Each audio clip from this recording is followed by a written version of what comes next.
Hello everyone, this video will cover Module 5. So in Module 5, we are moving on to our next major writing assignment. We will be writing another paragraph. This one will be a little bit different. So we started with an illustration paragraph. Now we are moving on to a definition paragraph.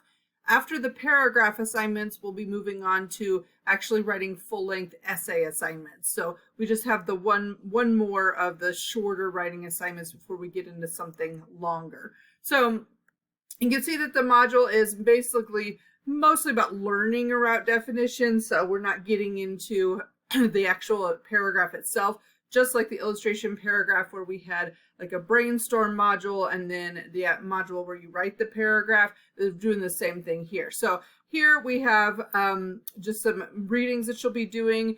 The readings are tied to definition. And so in the textbook, you can see under Unit 3, we have different types of paragraphs.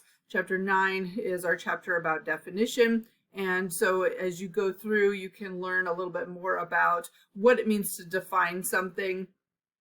And, you know, basically everything from a single sentence to an extended definition, which is going to take a paragraph, even an essay length would be something that you could do with a definition. So we use definition a lot in writing, and definition is something that's really a good thing, a good skill to learn with academic writing, because you're going to be doing a lot of defining in your own words, things like that. So it gives you examples of different ways to define something.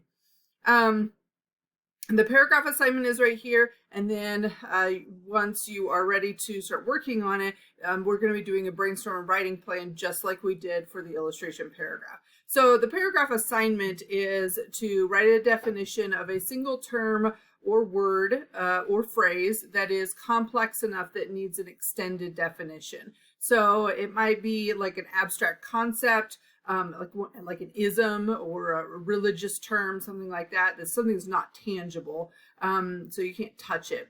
A slang phrase, it might be a term from your field of study, it might be a medical condition.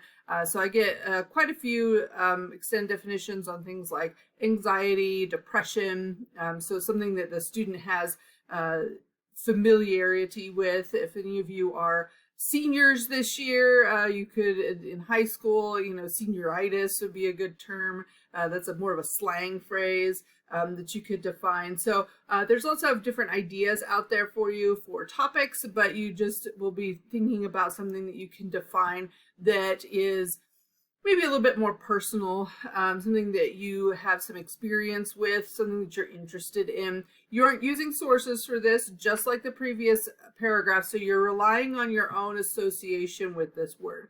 So your paragraph, you'll notice the sentence requirement's just a little bit longer. I think the previous was 7 sentences. This one needs to be 8. So we're trying to kind of gradually increase the amount of stuff that you need to write.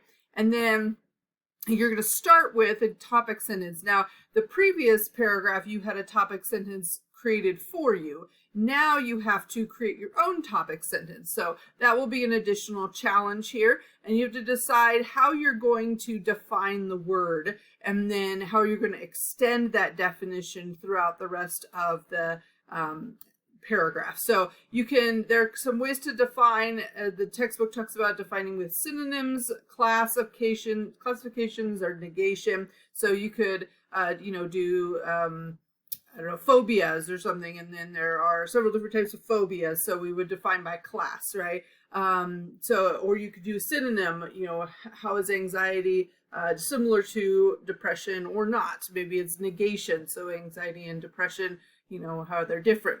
So there's lots of different ideas within the chapter, and then there's also some topic ideas on 124 and 125 that can help you out. Probably the hardest part is, if I actually remember, coming up with a topic that can help you with the assignment itself. So you don't want, here we go. So the topic ideas down here, things like different terms that we might use, slang terms, Passenger princess is one that I can think of. Professionalism, identity theft, determine your field, a term from pop culture.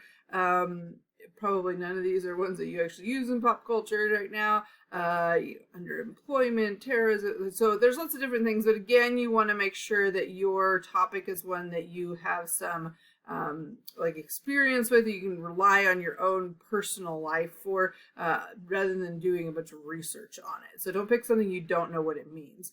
So you'll develop your paragraph through use of examples, comparison, persuasion, that kind of thing. So everything that the textbook talks about, and you'll have just one single paragraph. So don't think essay length for this one, think paragraph length. So we're trying to focus and contain your topic. So in order to prep for that, you have a brainstorm and writing plan again. So you will be doing, it's very similar to the illustration paragraph. You have a free write. You've got some prompts here for you to work with. And then, just that free flow of writing for 10 minutes or so, and just kind of keep typing. Writing plan will be then answering the questions. Make sure you number your answers, give a complete answer for each one, and that will help me to guide you as I read it and grade it. If you have any questions, make sure that you put those there. The second part of the module is the next grammar quiz, and in this case we're working on coordination and subordination, which is where you take, we talked about simple sentence already, and so you're taking two parts and trying to link them together, coordinating them or subordinating them. And so it talks about different words like conjunctions that can help you to link ideas together. And then you'll have a quiz, just like you've taken before, these grammar quizzes. I recommend taking them more than once. It gives you different sentences each time, and then that way you get lots of practice with it. It makes it much easier to identify errors in your own writing if you are really familiar with like looking for those errors within the quiz. So if you have any questions, send me an email. Otherwise, have a great week.